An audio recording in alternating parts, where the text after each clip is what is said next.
90% de las veces no va a pasar nada. Pero ese 10% sí es bien importante también. Y te decían que estaba mal robar 10 pesos, pues ahora imagínate lo que es robar 100 millones. Tienes que saber qué es lo que estamos haciendo en la empresa. Un abogado de repente le hace bastante de psicólogo, ¿no? Contribuimos a resolverle los problemas a alguien más. Eso es lo único que te va a fundamentar a poder hacer algo. Las áreas legales dentro de las empresas tienen muchísimo futuro.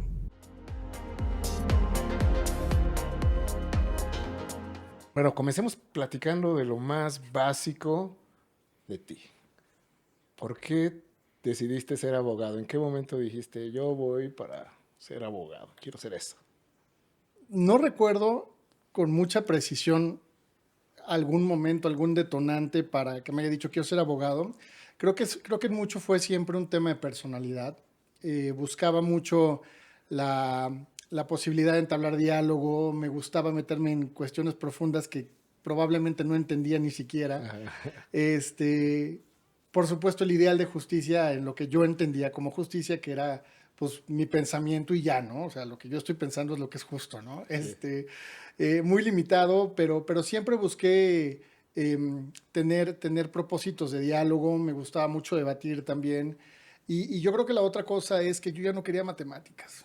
Definitivamente ya cuando estaba en ese paso de elegir área en la prepa, yo ya no quería nada que ver con las matemáticas. Desafortunadamente, bueno, afortunadamente, me enteré muy pronto en la carrera que esto no se quita, ¿no? Que esto no se va. Entonces, pues más bien le volví a agarrar el gusto a eso también y empecé a tomar algunas clases y algunos cursos para entenderlas mejor, ¿no? Eh, Tenía yo la posibilidad de estudiar otras carreras, tenía una buena expectativa a lo mejor para mercadotecnia, todo del lado social, ¿no? A lo mejor para mercadotecnia, a lo mejor para psicología, pero esta situación siempre de buscar un argumento, un diálogo, creo que es lo que me hizo inclinarme hacia el lado del derecho. Y si no hubieras sido abogado, ¿tú me crees que te hubieras Yo creo encontrado? que muy probablemente me hubiera inclinado hacia el lado de la psicología. Okay. Sí. Me gusta mucho el estudio del pensamiento, el estudio de la conducta, por qué la gente decide hacer o no hacer ciertas cosas y cómo pues la misma mente nos va o guiando o jugando mal, ¿no? De repente nos jugando alguna trastada para pues complicarnos Sí, la existencia. Pero pues, yo creo que me hubiera inclinado hacia la psicología. pues un abogado de repente le hace bastante de psicólogo, ¿no? Cuando tienes ahí que estar lidiando con tus diferentes clientes internos, ver por dónde va. Pues mira, algo en común que tenemos es que contribuimos a resolverle los problemas a alguien más, ¿no? Exacto. Trabajamos mucho en Sí, resolver problemas que no son propios. Este, y bueno, inclusive, por ejemplo, en mi primera experiencia que fue litigio, yo tengo una experiencia de litigio vasta. Creo que en mucho entender la psicología sí. del contrario, del juez, de las personas que están involucradas dentro de un proceso, pues me pudo ayudar, ¿no? Me pudo ayudar bastante. Pero sí hay me parece varias áreas en común ahí. Oye, y cuéntame un poco de tu carrera. Estudias en La Salle, Así es. sales de ahí y ¿hacia dónde empiezas a ver tu camino? Ah, litigio, Dentro, despacho, ¿por dónde? al igual que casi todos en la generación, recordarás, me parece que fue una generación muy activa, todos empezamos a buscar trabajo muy pronto, ¿no? Sí. Para tercer semestre creo que ya éramos más los que estábamos trabajando que los que no todavía encontraban un trabajo, pero ya lo estaban buscando también, ¿no? Entonces, mi primera experiencia fue litigio, un despacho no muy lejos de aquí, en Río Alquivir. Este, pero también muy pronto se me abrió la oportunidad de voltear hacia la empresa. Nosotros salimos de la carrera, me parece que en el 2003, si no Sí, recuerdo mal, sí. y yo entro a trabajar a Bimbo en el año 2000. Entonces, desde muy pronto empecé a trabajar en la empresa. Viendo cuestiones penales, no veíamos otra cosa en ese momento, no era el área jurídica, era el área de seguridad, así se llamaba, y nos tocaba ver toda la cuestión penal relacionada con el negocio de la empresa, Ok. ¿no? Nos tocaba ver cuestiones, por ejemplo, averiguaciones previas en contra de robos a vendedores en ruta, robos, fraudes, arqueos en agencias. Entonces, eso me inclinó hacia la empresa muy joven y además también me dio el hecho de empezar con temas penales, nada más, me dio una perspectiva muy clara. desde muy joven de cuáles son las cosas que verdaderamente tienen una importancia y una trascendencia y cuáles no, porque cuando está en entredicho la libertad de una persona, su integridad, su seguridad, pues sí hay como que una clara distinción entre que eso es muy urgente y un contrato, ¿no? A lo mejor el contrato Sí, sí. no es realmente tan urgente, pero vamos, me dio esa experiencia. Ahí mismo, estando en Bimbo, un año, un par de años después, se me da la oportunidad ahora sí de ir al departamento legal y estuve en el departamento legal desde entonces hasta el año 2009. O sea, me da la posibilidad de ir a otra empresa, que es Bosch, Robert Bosch, abrir el área legal. No había un Ok. área legal. Entonces, en 2009 me integro como responsable del área legal y la fuimos creciendo, la fuimos desarrollando, dejamos de depender mucho de abogados externos, empezamos a hacer mucho más trabajo in-house. Primero fue un one-man show, luego pudimos contratar uno más y al final, cuando dejo yo Bosch, éramos 5 personas, ¿no? Ahí fueron mis primeros contactos también con compliance, Mm. ¿no? Ahí recuerdo muy bien que el director de la compañía un día me habló por teléfono, estaba yo en una reunión y me dijo, oye, te felicito, a partir de hoy eres el compliance officer de la compañía también. Y dije, pues muchas gracias, no sé qué es eso, Sí. pero muchas gracias. Entonces fue una experiencia muy padre también empezar a entender el compliance desde ese momento y empezar a desarrollarlo dentro pues de la naturaleza de la propia compañía, ¿no? Dentro de la esencia de la propia compañía. Siempre las empresas tienen, me parece que cuerpos éticos bastante robustos, pero como que era una experiencia todavía más de sentirlo, más de vivir con base en valores que de tener un programa claro, ¿no? Que nos dijera que sí, que no. Entonces, pues ahí estuve, otra empresa, de 2009 a 2015, y en 2015 me invitan a unirme al área legal de Bayer como su director, y desde entonces, pues aquí estamos. Entonces siempre he desarrollado mi carrera dentro de una compañía, dentro de una empresa, siempre he estado de ese lado. Y ahora que ya tienes algunos años, ¿no? Dentro de Bayer y estuviste antes en otra empresa, ¿qué se requiere para ser un abogado corporativo? Desde tu perspectiva, ¿cuáles son esos elementos esenciales que debe de tener alguien para dirigir un departamento jurídico de una empresa, sea el tamaño que sea? A ver, primero hay que tener una visión clara y entender bien cuál es el negocio de la empresa. O sea, Claro. sí tienes que saber qué es lo que estamos haciendo en la empresa.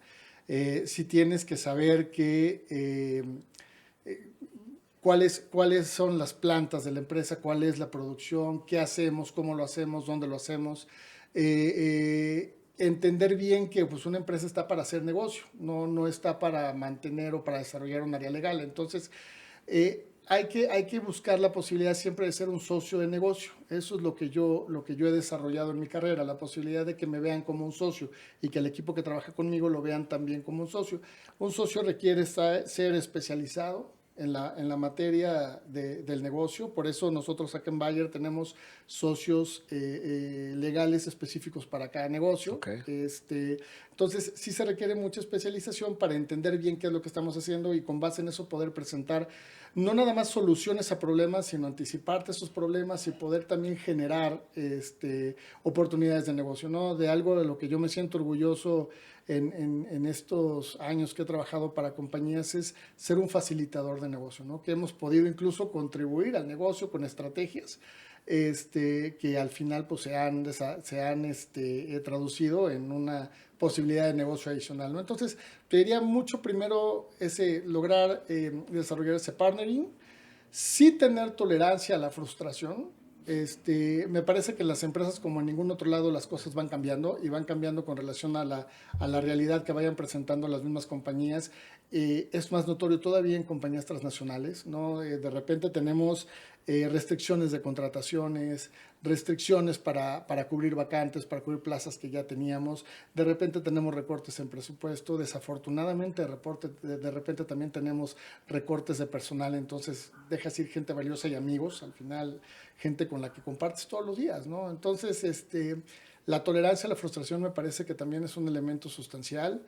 Y al final, pues que te guste. Me parece que lo que la empresa siempre te va a dar es la posibilidad de poder atender todo y conocer todo, desde un tema fiscal complejísimo hasta alguna consulta que te hacen en algún sitio apartadísimo, ¿no? Tenemos nosotros sitios que están en lugares muy remotos y que te hacen de repente consultas que dices, no tengo la menor idea, ¿no? O sea, pero pues dame Sí, la sí, oportunidad de investigar, ¿no? Y eso te va generando todavía pues esta cosquilla que nos gusta mucho los abogados de investigar, ¿no? sí. De buscar, de leer, de entender bandos municipales que son del 70 y qué óvole, ¿no? Y tienes que pues entender y saber que pues eso es lo único que te va a fundamentar a poder hacer algo, ¿no? Entonces, yo creo que es una suma de todo eso. Oye, ahorita que mencionaste, ¿no? Esas pues, capacidades que necesita tener el abogado corporativo. En México es un monstruo muy difícil de atender y también muy difícil de que una persona que vive fuera de México comprenda, ¿no? Y un abogado corporativo, pues normalmente sí responde localmente, pero también tiene Sí, sí. alguien que responder a nivel internacional. Y esa complejidad que uno vive aquí en México es muy difícil que alguien europeo comprenda. Que diga, ¿qué? ¿Cómo que pasó eso? Pues sí. Esos retos que tú tienes al estar en este mercado mexicano, ¿cómo los llevas a cabo? Porque pues México es un país muy corrupto. Difícil. ¿Cómo lo ves? Mira, yo te diría que es una realidad regional. Eh, en mi caso, que tengo también una responsabilidad regional, no lo hago privativo de México y por supuesto que esto no es para nada excusa o repartir, ¿no? Sí, Dicen sí. por ahí que si no puedes, no repartas, pero no es tanto eso, pero creo que sí es un fenómeno mucho más regionalizado, no es tanto un problema específico de México. Sí, desafortunadamente tenemos un índice de corrupción bastante alto. Mira, mucho parte de la confianza y la confianza en mucho parte de los resultados que se han logrado dentro de un área legal contribuyendo a los demás negocios y a las demás áreas corporativas de la compañía. En la medida que esos resultados hablen por tu equipo y vayan generando confianza con tu casa matriz, con tus headquarters, eh, va siendo cada vez menos difícil dar ciertas explicaciones. Hay veces que de todos modos es un reto, ¿no? Hay veces que hay resoluciones que emiten las autoridades que no te explicas realmente cómo es posible que hayan arribado a esas conclusiones. Y si tú no te lo explicas que tú eres el local, pues cómo lo vas a explicar hacia afuera, ¿no? Entonces Sí. sí es un reto, de repente sí lo es. Creo que lo importante, por lo menos en la comunicación que yo he tenido con mis áreas corporativas, es sí explicar de manera muy honesta y muy transparente que son situaciones que a veces no tienen nada más una explicación. Es un conjunto de cosas como la reforma judicial, por ejemplo. Fue muy complicado explicar por qué estaba tomando esa forma, por qué estaba pasando así, que se entendiera que había más un contenido político que realmente una cuestión de cambio institucional en mi apreciación, en mi manera de verlo. Y que pues eso iba a traer ciertas consecuencias, ¿no? Y que eso iba a traer ciertas pues, situaciones que no estaban en el control, ¿no? Algo que me ha funcionado también es que siempre trato de presentar opciones. Es decir, o sea, sí tenemos un problema severo por esta situación, pero pues tenemos una o dos o hasta tres alternativas, ¿no? Siempre tratar de manejar alternativas. Y si no la hay, pues decir con total franqueza, no la hay, ¿no? Por eso comenzaba diciéndote de la confianza que se va desarrollando con tus áreas corporativas, ¿no? Sí. Si te está diciendo el abogado que de verdad ya no hay una alternativa legal para hacer o no hacer cierta acción, pues es porque pues, verdaderamente ya no la hay, ¿no? Claro. Oye, mencionaste algo muy relevante, el equipo, ¿no? Eh, Tú eres líder de un equipo corporativo que está atendiendo clientes internos, clientes externos, está ahí en el negocio. ¿Cómo haces tú para tener un equipo bueno, confiable, que esté comprometido con el negocio y que pues, tú los ayudes a crecer, ¿no? Yo creo que el primer gran acierto sería contratar a la persona idónea que necesitas en la posición y dejarla trabajar. Realmente dejarla trabajar. Mi liderazgo siempre lo he desarrollado como si fuera una herramienta para los mismos abogados. O sea, los abogados saben hacer su trabajo. Los abogados conocen su negocio, conocen a sus clientes internos, conocen a los socios externos que tenemos también y se apoyan también mucho en ellos. Ellos toman decisión de que necesitamos apoyo externo, cuando no lo necesitamos. Y la verdad es que yo soy muy de la idea de dejar esa libertad, ¿no? Y presentarme más bien como una herramienta. Si necesitan comentar alguna idea, si necesitamos desarrollar una estrategia, si necesitamos atender un asunto de una manera mucho más crítica, yo me pongo a disposición de ellos como una herramienta para ayudarles a que puedan desarrollar su trabajo al final, ¿no? Me parece que es un error contratar a una persona para que estés todo el tiempo cuidando y revisando qué es lo que está haciendo, ¿no? Y sí entender que a veces tomamos decisiones buenas y decisiones malas, ¿no? Si yo tengo un liderazgo de dejar a la gente hacer su trabajo, pues sería bastante incongruente estarme enojando porque toman ciertas decisiones con las que a lo mejor yo no estuve de acuerdo, ¿no? Entonces, me parece que es trabajar mucho en confianza, desarrollar mucho esa confianza y entender que al final pues tienes a la persona correcta en el lugar correcto, ¿no? Haciendo las cosas. Oye, digamos, con ese, con ese objetivo de tener un equipo realmente confiable, ¿cómo tú estás seleccionando hoy a los candidatos? ¿Cuáles son esas características que te están moviendo? Porque pues hoy el derecho está cambiando, ¿no? Entonces, de repente el abogado que buscabas hace 5 años ya cambió, ya no es el mismo perfil. ¿Cuál es el perfil que hoy estás buscando? Sí me gusta que sean personas que hayan tenido ya algún tipo de experiencia específica con los negocios que tenemos dentro de la compañía, ¿no? Si bien alguien que no la tenga, pues la curva de aprendizaje será un poco más grande, pero tampoco es algo imposible de aprender, Claro. ¿no? Ayuda mucho que ya lo sepan. Entonces, sí trato de que sea una persona que ya haya tenido cierta experiencia en los negocios que tenemos, que son Pharma, Consumer Health y Crop Science, ¿no? En el negocio agrícola.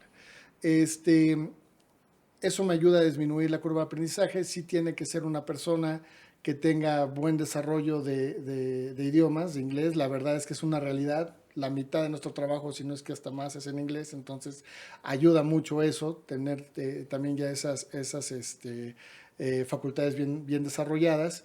Eh, por supuesto que tenga muchas ganas, por supuesto que quiera aprender, por supuesto que quiera sumarse al equipo legal de una compañía que tiene muchísimos retos, pero que también es fabulosa. Es una de las empresas de ciencias de la vida más importantes del mundo y además creo que de las pocas que cubren todos los aspectos de la vida, ¿no? Desde la semilla, que es el alimento, hasta la última molécula desarrollada que te ayuda a curar un específico tipo de cáncer, ¿no? Entonces, todo ese espejo, todo ese espectro más bien de cuestiones que implican las ciencias de la vida, pues te lo ofrece la compañía, ¿no? Entonces sí que tenga esas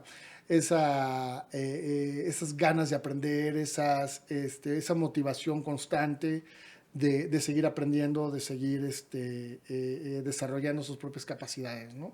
Hoy, Entonces, soft skills y skills ya muy relacionados también con la posición en cuanto a experiencia y eso. ok. Ahora, dentro de pues, ese rol que tú juegas y tu equipo, pues en la industria farmacéutica tienen una complejidad adicional, ¿no? Que es el compliance, que realmente, digamos que está el compliance financiero y el compliance que aplica para todas las empresas, que de repente se empezó a surgir por problemas serios de la industria farmacéutica, ¿no? Eh, Me contabas, ¿no? Que en tu momento recibiste una llamada y bueno, pues ahora tienes esta nueva gorrita de compliance officer. eh, y eso ya pasó algún tiempo. Hoy ya es una figura que pues, en la Muy mayoría desarrollado. de las empresas existe. Pero ¿cómo ves tú eh, ese rol que tiene que jugar el compliance officer dentro de una organización para que no se vea como el Darth Vader que viene a sancionar y como tú bien decías, pues que sea un compañero de negocio, que sea realmente un partner que ayude al negocio a entender los riesgos y minimizarlos?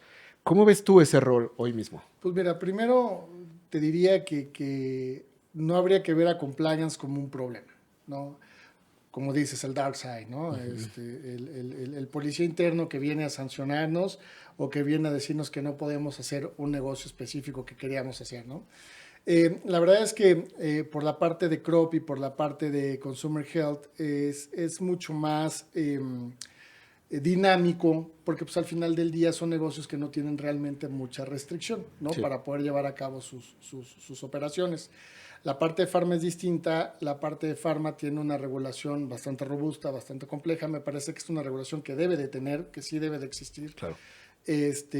Y eso pues nos hace partir desde varias ideas la necesidad de que la gente entienda el compliance, ¿no? Me parece que la fórmula para que la gente no le tenga miedo es bajarlo y aterrizarlo de una manera muy normal. Yo siempre empiezo las capacitaciones que doy a la gente de nuevo ingreso a la compañía de compliance diciéndoles, compliance es lo que tu abuelita o tus papás te decían que estaba bien y que estaba mal. Potencialízalo ahora, ¿no? Si te decían que estaba mal robar 10 pesos, pues ahora imagínate lo que es robar 100 millones de pesos, ¿no? Pero al final sigue siendo la misma cosa. Entonces, si tú partes de una idea de valores, ¿no? De lo que está bien y de lo que está mal, lo que te enseñaron en tu casa, lo que te enseñaron tus abuelos, pues me parece que es más claro y más fácil para la gente entender por qué hay que tener un sistema robusto de compliance, ¿no? Claro, al final del día hay veces donde pues sí se vuelve un impasse, donde hay veces que sí por un tema muy específico no podemos dar seguimiento a alguna idea, alguna situación de negocio que se esté desarrollando, pero la mayoría de las veces pues lo que tratamos en esa idea que te digo de aterrizarlo de manera muy clara es pues simplemente decirle a la gente, si te suena que lo que estás haciendo está bien, pues entonces lo más seguro es que está bien. Si hay algo que no te está sonando bien, pues seguramente algo estará mal. Entonces, háblalo.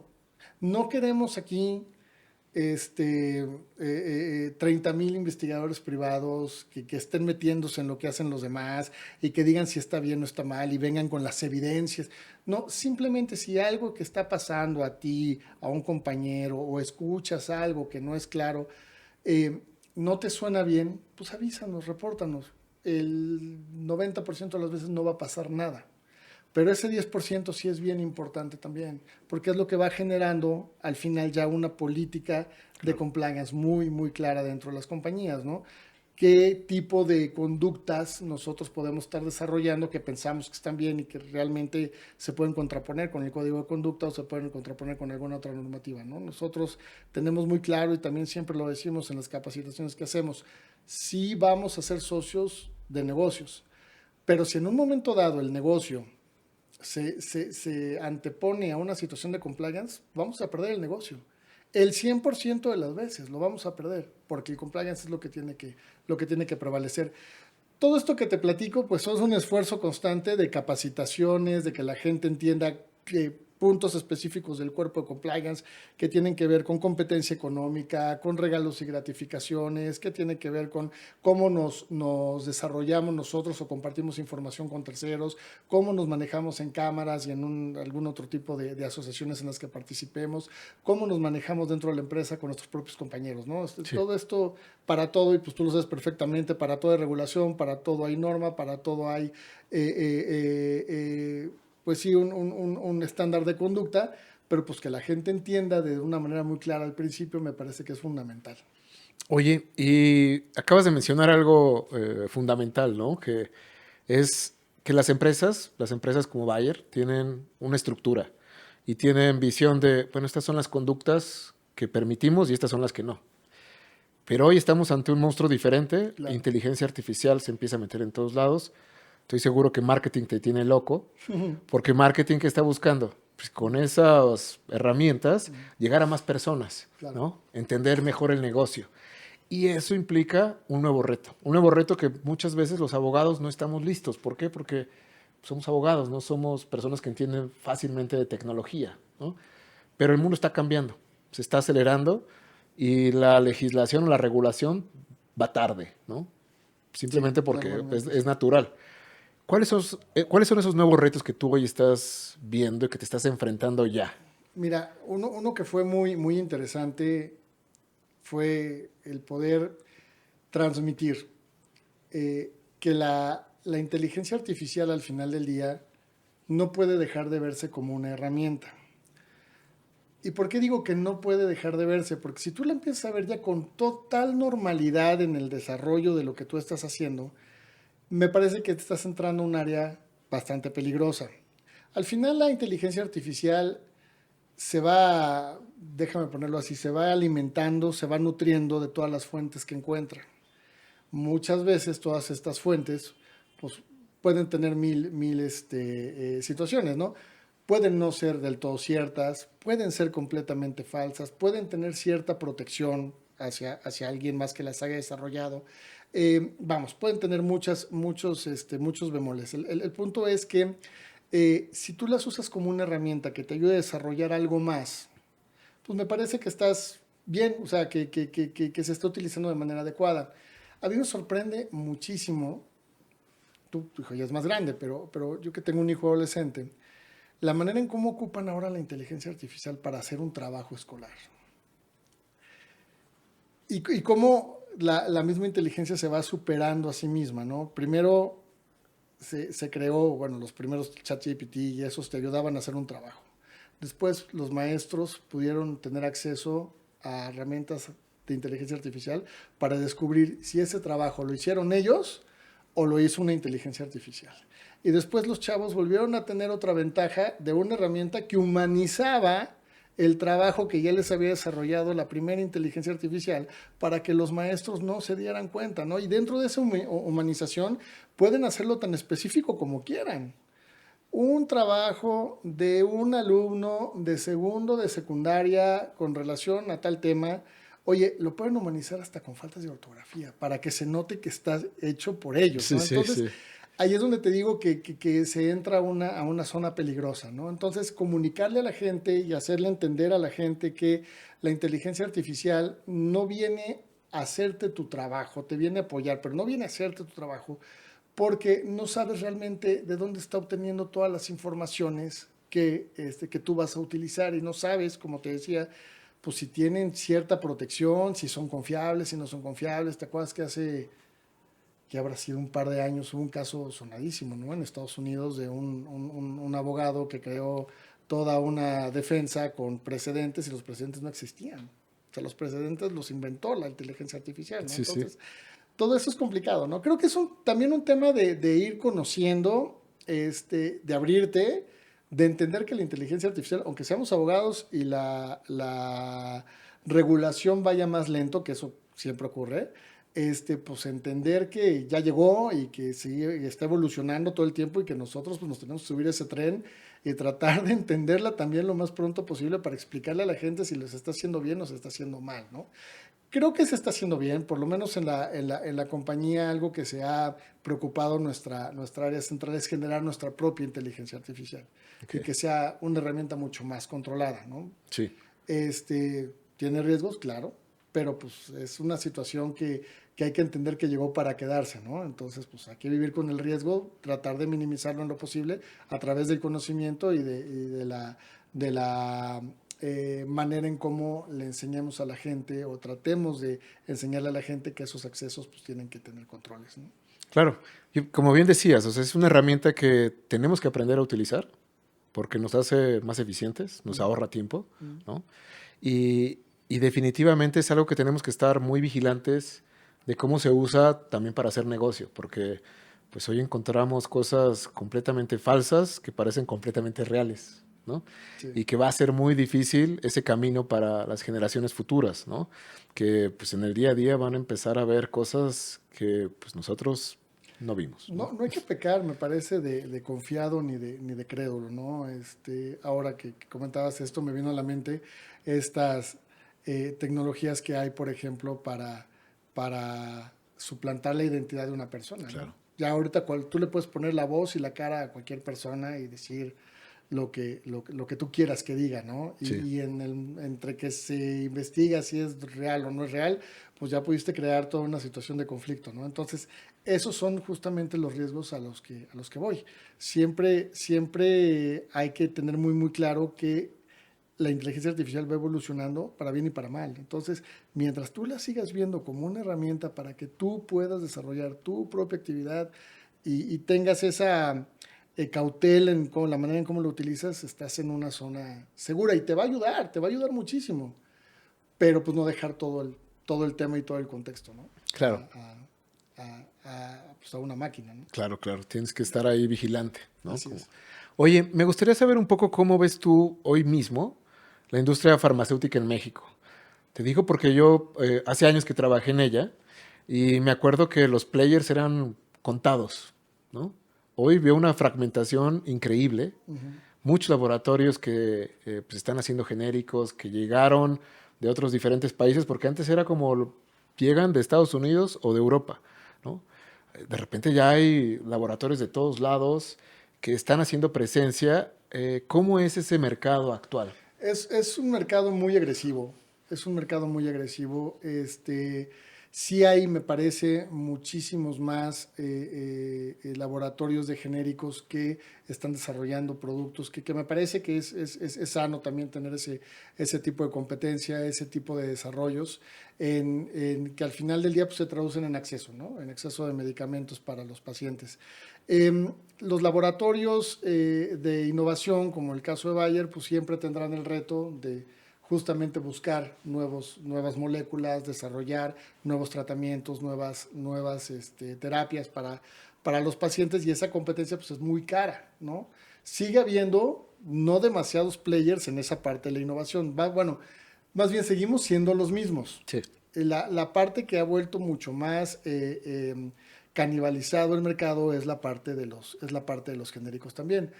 Este, eh, Me parece que es una industria muy pujante, es una industria muy necesaria, es una industria que afortunadamente ha tenido, al menos en esta administración, otra vez esa valorización, revalorización de su necesidad, de su función.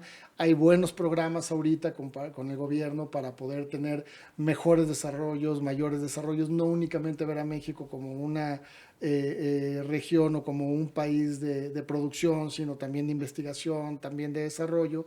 Pues esa siempre será buena noticia, ¿no? Sí. Que México pueda consolidar su industria farmacéutica en el beneficio de los pacientes y también hacia afuera, ¿no? Nosotros mismos tenemos en nuestra planta de Lerma muchísima producción que atiende a todo el mercado de Norteamérica, ¿no? Estados Unidos y Canadá también, algo hacia Centroamérica también. Entonces, eso pues genera evidentemente inversión, genera evidentemente empleos para la gente en México y pues desarrollo, al final desarrollo.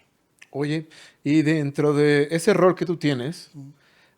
pues tienes muchas áreas que te están demandando y que te están pidiendo apoyo.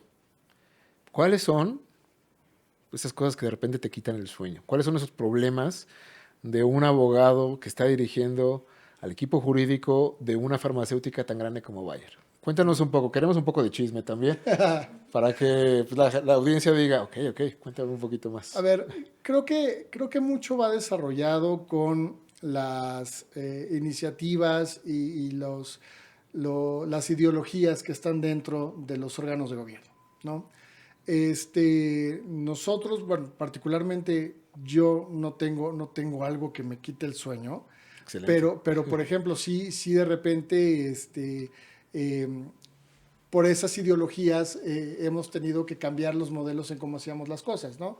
Esto se nos dio mucho la administración pasada con temas de agro, ¿no?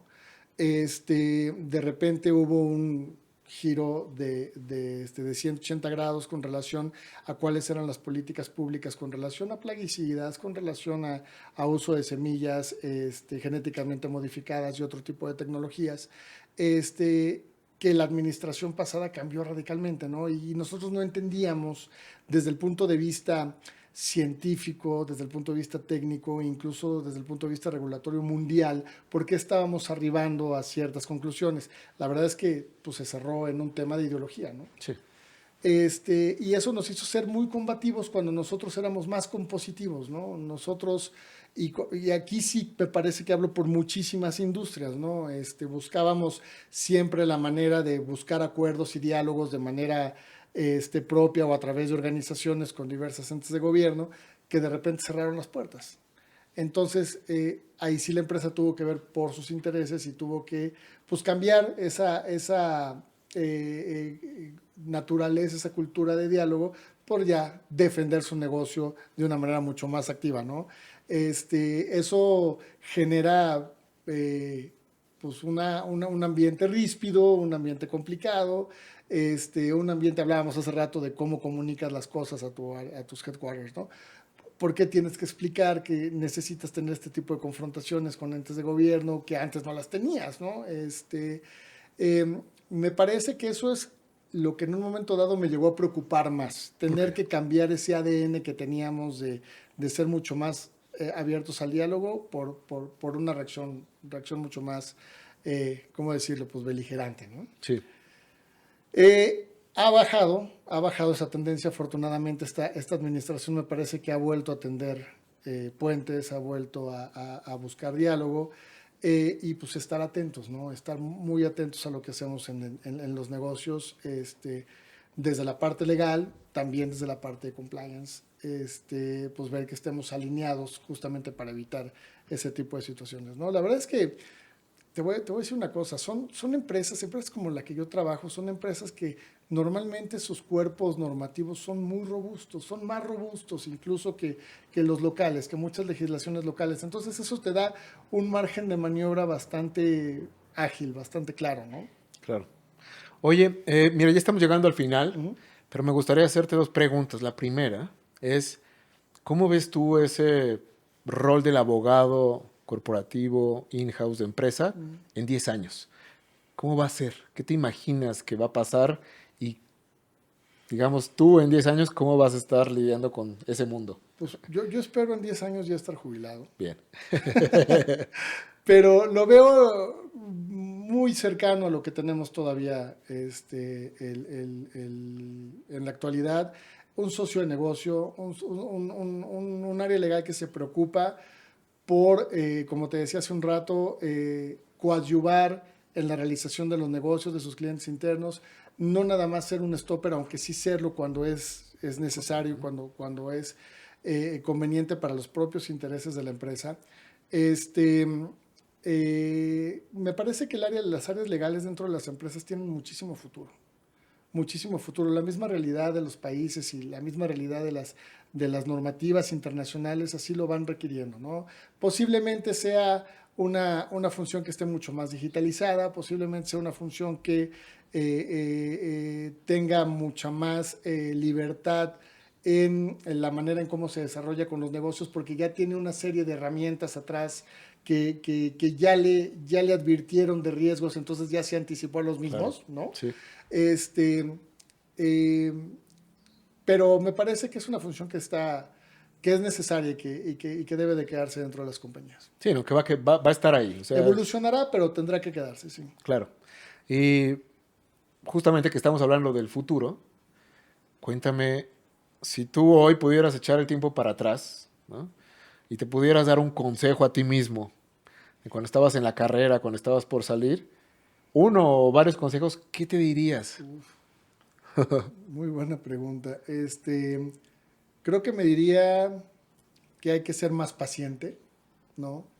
La misma dinámica de cuando estás joven y estás en la carrera te hace ser impulsivo a veces, que hay que ser más paciente, me diría que las cosas saldrían bien al final.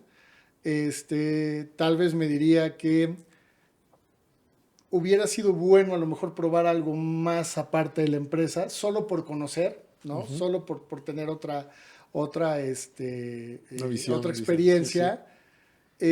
Pero la verdad yo creo que terminaría diciéndome, ahí la llevas, ¿no? Ahí vas, Ahí poco a vas, poco. ahí vas. ¿Y qué le dirías ahora Mm. a un joven, a una chica que está terminando sus estudios de derecho y que está buscando su camino? ¿Qué le dirías a esa persona hoy? Pues que no hay que cerrarse a las posibilidades. Yo recuerdo justo cuando estábamos en la escuela, y tú también lo vas a recordar, como que ya todos teníamos muy claro qué queríamos. Yo laboral, yo corporativo, yo notaría, yo empresa, yo mi despacho, ¿no? No hay que cerrarse, hay que conocer de todo, hay que ver de todo, hay que prepararse mucho, no nada más es la carrera, es lo que comentábamos también hace un rato, es el idioma, es generar otro tipo de conocimientos, tal vez financieros, tal vez relacionados con otras materias que no pensamos que vamos a ocupar. Sí los vamos a ocupar, Sí. esa es la realidad. Entonces, pues mi consejo sería ese, ¿no? No clavarse en la primera experiencia que tengas, aunque te guste, aunque creas que lo puedes hacer muy bien, tratar de salir un poquito de la zona de confort, intentar otras cosas, y si al final no te gustaron, pues regresar a donde estabas, pero sí conocer todo ese espectro de posibilidades que tienen los abogados, que es muchísimo, es amplísimo. Pues, Marco, qué buena charla hemos tenido el día de hoy. Muchas gracias. Me encanta que me puedas transmitir pues, tu conocimiento y que se lo transmites a toda esta audiencia que necesita eso, ¿sabes? Necesita saber cómo es que tú llegaste ahí y que esos jóvenes pues también encuentren ese camino, ¿sabes? Que muchas veces cuando tienes veintipocos, pues te hace falta esa guía, ¿no? Y pues excelente poder platicar hoy contigo. Esperemos que en un par de años podamos volver a sentarnos, me cuentes Cuando cómo gustes, estás, muchas gracias. cómo ha evolucionado, ¿no? Ese rol de abogado interno de una empresa. Y pues mucho éxito en este 2026. Gracias, Luis. Y para toda la audiencia, pues muchas gracias. Marco Rivas, director jurídico de Bayern México, ha estado con nosotros y pues les agradecemos mucho el tiempo. Hasta luego.